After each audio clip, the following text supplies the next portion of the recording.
Hey there, let me show you two methods how you can scale, for example, this surface in that way that you will have the precise radius as you like to have. For example, at first I will show you the method using add-on CAD Transform, and the second method I will use standard Blender tools. Let's start. At first I'd like to measure the radius. I will use add-on CAD Transform, therefore. I press G, I have this add-on selected, and I will place my mouse over the middle of the surface. As you see, my mouse snaps directly to the middle of the surface because I have here this snapping option activated.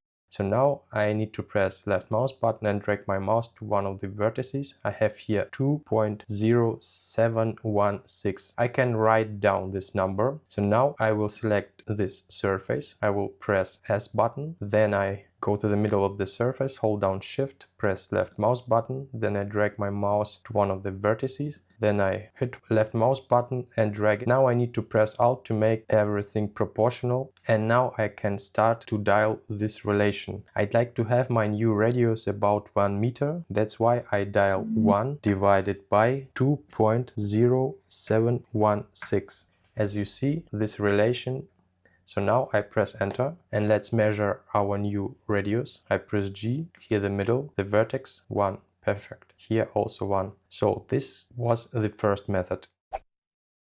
In the second method we will use standard instruments of Blender. Therefore I will select this instrument, select box, then I will hit the left mouse button being over the surface. So I select it, then I press Shift S and then I press 2, and now I place my cursor to the middle of the surface, and now I'd like to start to scale this surface. So I press S button.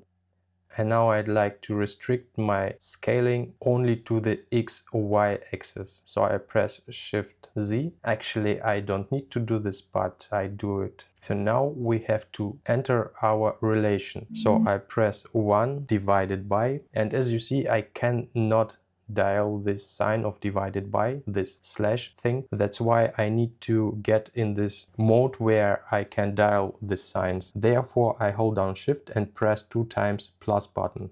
And as you see, I have here this asterisk, but I don't need this asterisk. I will delete it by pressing backspace. Then I hold down Shift and press 7 so I can dial this backslash, and then I press 2.0716.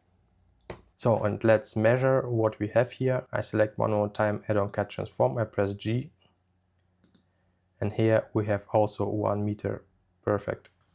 It works. Now you know how you can scale precisely